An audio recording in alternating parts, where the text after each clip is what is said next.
My name is Kelly, and I married Tom when I was young and filled with dreams.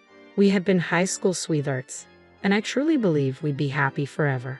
My father, a successful businessman who owned a furniture factory, gave us a beautiful house as a wedding gift. It felt like the perfect start to our future. 3 years into our marriage, our son Michael was born. As the years went by, I poured myself into being the perfect wife and mother. I kept our home spotless, cooked gourmet meals, and ensured Michael always had everything he needed. My life revolved around my family, but Tom's career as a sales manager wasn't progressing as he had hoped. One night, Tom came home frustrated, slamming his briefcase down on the kitchen table. "Damn it, Kelly, I can't take this anymore. I'm busting my ass at work for pennies." The anger in his voice startled me, and I flinched. "What do you want me to do about it?" I asked softly, trying to keep my voice calm. His eyes lit up with sudden hope.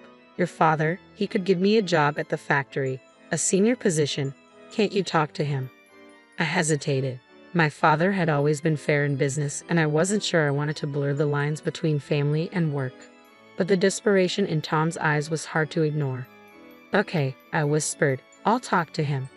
The next day, I visited my father at his office. My nerves felt tangled as I tried to find the right words. "Dad, I need to ask you something. It's about Tom. He's struggling at work, and I was wondering, would you consider giving him a position at the factory?" After a long pause, my father gave a small nod. "All right, Kelly, I'll give him a chance, but only if he earns it like everyone else." When I told Tom the news, he was ecstatic. He swept me off my feet and spun me around the kitchen. "You're amazing, Kelly. This is going to change everything for us." And for a while, it did. Tom's new job brought in more money, easing our financial stress.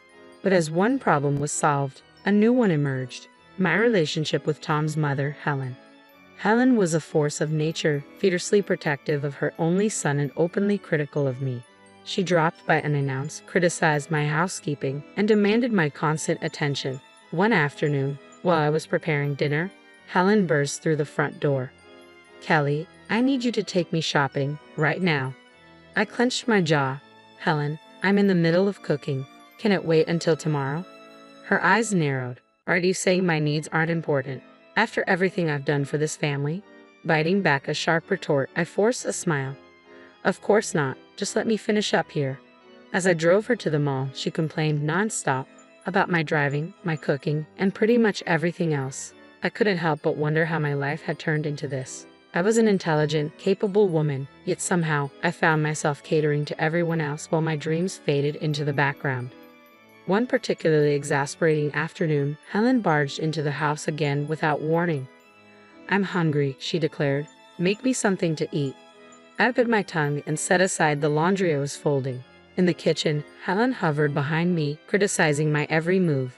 "You're using too much oil," she snapped, "and cut those vegetables smaller. Don't you know how to cook properly?"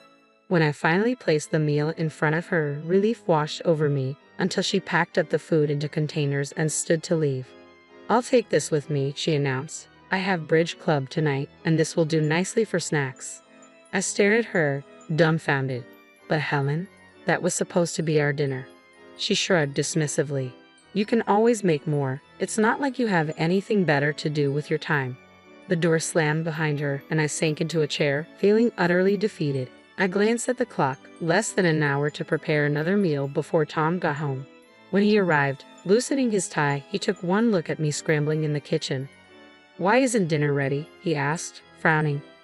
I explained what had happened with Helen, hoping for some understanding or support, but instead, Tom's expression darkened. "Mom was here, and you didn't make her feel welcome," he demanded. "Kelly, you know how important family is to me. You should have been more accommodating." "Accommodating?" I echoed, disbelief bubbling to the surface. "Tom, she took our dinner. She treats me like a servant in my own home." He shook his head, clearly annoyed. "You're exaggerating. Mom just wants to feel loved and appreciated. Is that too much to ask?" We ate the hastily prepared meal in silence, the distance between us growing with every bite. The man sitting across from me, the one I had fallen in love with as a teenager, now felt like a stranger. One evening, Tom stormed through the front door, his face red with fury. "Your father?" he bellowed, slamming the door behind him. "He's a tyrant. He humiliates people and uses them like pawns in his little game. His words hung in the air like a storm cloud, and for the first time, I saw the cracks in the life I had tried so hard to build. I had given everything, my love, my time, my dreams. And now, all I had left was the realization that I was slowly losing myself in the process. And as I stood there, watching Tom unravel before my eyes, I couldn't help but wonder, was this really the life I had dreamed of? Or was it time to find my way back to the woman I used to be? I was caught off guard. My father had always been fair and kind in my experience. What happened? I asked cautiously. Tom's eyes flashed with fury. I stood up for an employee today. Your father was treating him unfairly, and I couldn't just stand by. And you know what your precious daddy did? He fired me, right on the spot. My mind spun. This didn't sound like my father at all. There must be some mistake, I said, trying to remain calm. Let me talk to Dad and hear his side. No, Tom roared, making me flinch. You will not speak to your father or your mother. As far as we're concerned, they no longer exist for us. Do you understand? Trembling, I nodded, too shocked and scared to argue. In the days that followed, Tom found another job and started earning well again. But something fundamental had changed between us. The love and warmth I once felt for him had been replaced by fear and resentment. As the years passed and our son, Michael, grew up, he often asked about his grandparents. But Tom would shut down any conversation about them. You have one grandmother, he would say firmly. My mother. That's all you need to know. When Michael prepared to leave for college, I felt both pride and sadness. My baby was growing up, but I couldn't shake the feeling that I was losing the only ally I had in the house. The years that followed fell into a monotonous routine. With Michael gone, I catered to Tom's every whim and endured Helen's constant criticism. Without Michael as a buffer, their treatment of me grew even more oppressive. One afternoon, as I scrubbed the kitchen floor under Helen's watchful eye, the phone rang. I reached for it, but Helen snatched it away. I'll answer it, she snapped. You focus on getting that floor clean. I can still see spots. I gritted my teeth and continued scrubbing, but I couldn't help overhearing Helen's conversation. Yes, this is Kelly's residence. Who? Her father? Helen's voice stripped with disdain. I'm sorry, but Kelly isn't available to speak with you. Please don't call again. My head snapped up. Wait, I called out, but Helen had already hung up. That was your father, she said coldly. I told him not to contact you again. You should be thanking me for protecting this family from those toxic people. I felt a surge of anger. You had no right to do that. My voice shook with frustration. He's my father. I should have been allowed to speak to him. Helen's eyes narrowed. You ungrateful little.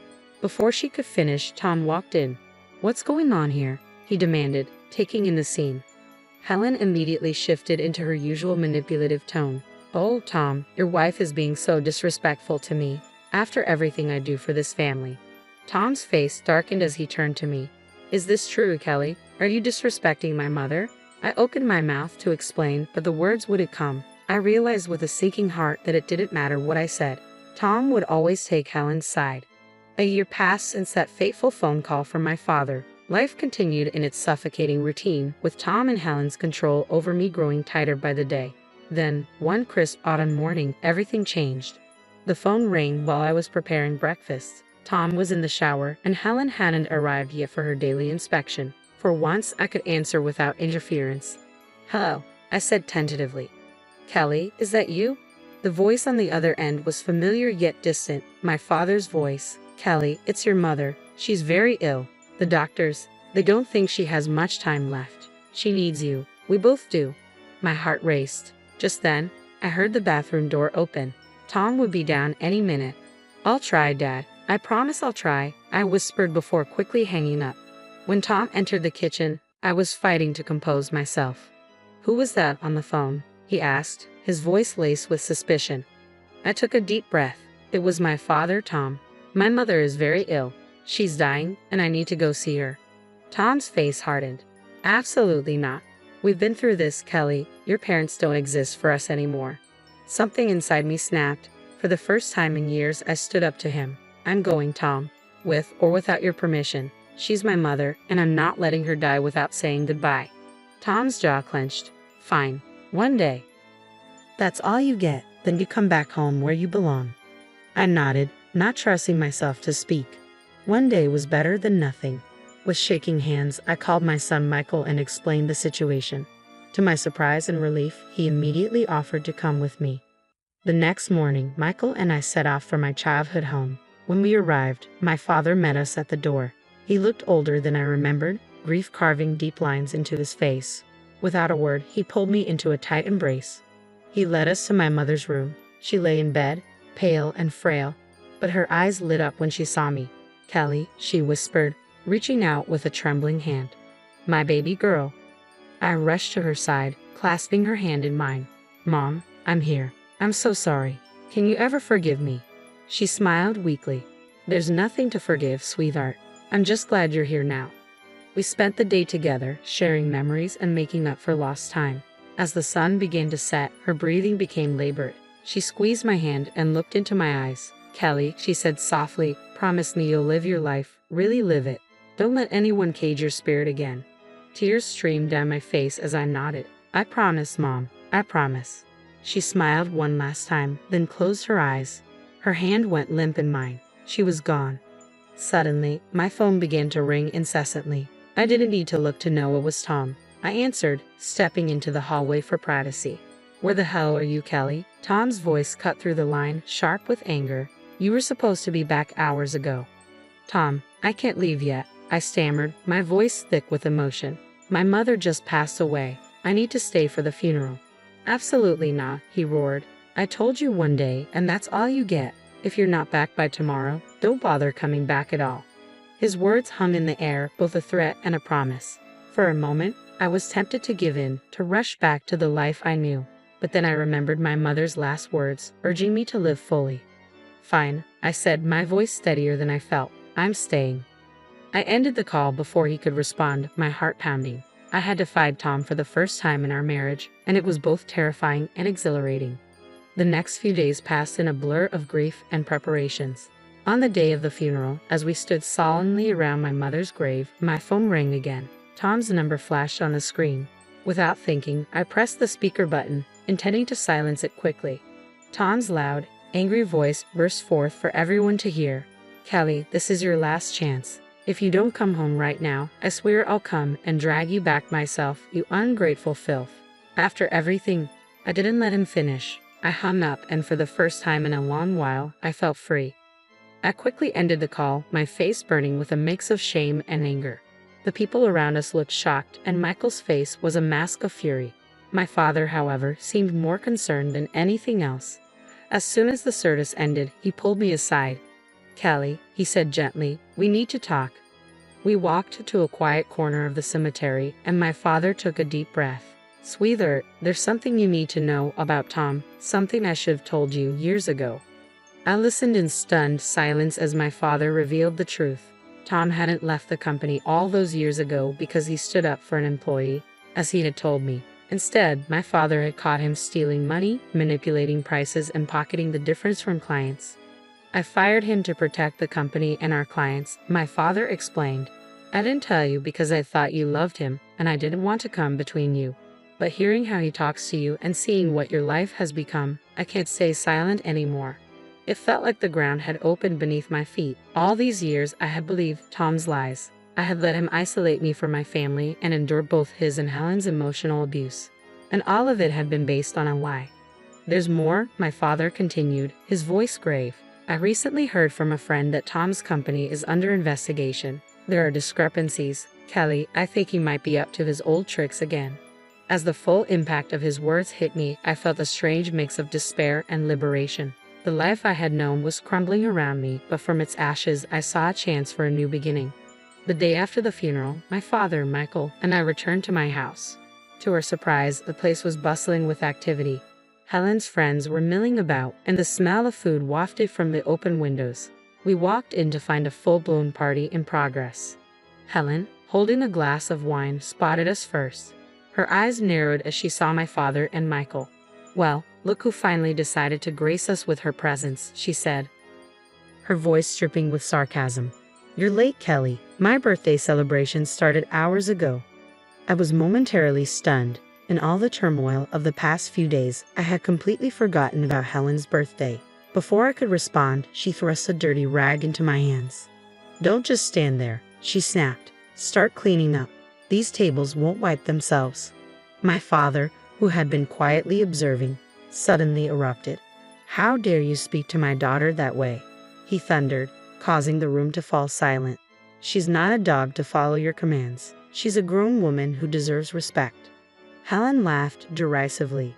"Respect? She gave up any right to respect when she married my son. Her family is Tom and me now. You're nothing to her anymore." I watched in disbelief as my father and Helen argued, their voices rising. The party guests looked uncomfortable, unsure whether to leave or stay. Suddenly, Tom burst into the room. "What the hell is going on here?" he demanded, his eyes locking onto me. "Kelly, why aren't you serving the guests? And what are they doing here?" He gestured angrily toward my father and Michael. Something inside me snapped. Years of pent-up frustration and anger came pouring out. "No, Tom," I said, my voice steady and clear. "I'm not serving anyone. I'm not cleaning up, and I'm not staying silent anymore." The room had gone deathly quiet. Even Helen seemed at a loss for words. "I know the truth, Tom," I continued, pulling out the divorce papers I had hastily prepared. "I know why you really left my father's company, and I'm done. I want a divorce." For a moment, Tom looked like he might lunge at me, but then, perhaps realizing he was outnumbered, he deflated. "Fine," he snarled. "Take your divorce, but don't think you'll get a penny from me." I couldn't help but laugh. "This house is mine, Tom. My father gave it to us as a wedding gift, remember? You're the one who needs to leave." Tom and Helen left shortly after, shooting venomous glares our way. As the door closed behind them, I sank onto the couch, suddenly exhausted. Michael, who had been quietly observing everything, finally spoke up. "Mom, why didn't you tell me things were so bad?" "I'm sorry, Michael," I said softly. "I thought I was protecting you," I said, my voice heavy with regret. "But now I realize I was teaching you all the wrong lessons about love and respect." In the weeks that followed, my life changed dramatically. The divorce proceedings began, and I threw myself into rebuilding from the ground up.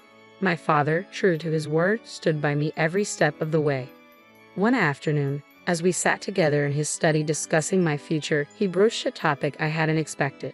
"Kelly," he began, his voice gentle but serious, "I'm not getting any younger, and the factory needs new blood. How would you feel about working with me?" I blinked in surprise. "Me? But Dad, I don't know the first thing about running a business." He chuckled warmly. "Neither did I when I started. You're smart, Kelly. You'll learn. And it's about time you had a chance to spread your wings." Over the next few months, I immersed myself in the business. My father was a patient and encouraging teacher, guiding me through the complexities of managing the furniture factory. To my surprise, I discovered a passion for design and innovation that had been buried beneath years of survival and compromise. Meanwhile, the divorce dragged on. Tom fought me at every turn, contesting the house and even trying to manipulate Michael against me. But in the end, justice prevailed. I was awarded both the house and substantial financial compensation for the years of emotional abuse. Tom, facing charges for fraud, spiraled into debt and lost his ability to hold senior positions. As for Helen, her influence withered, and she faded into obscurity, moving in with distant relatives. 3 years passed in what felt like the blink of an eye. Life had taken on a beautiful rhythm, but one Sunday morning, my father called me into his office. His expression was solemn as he gestured for me to sit down. "Kelly," he began softly, his voice laden with emotion, "I'm not well.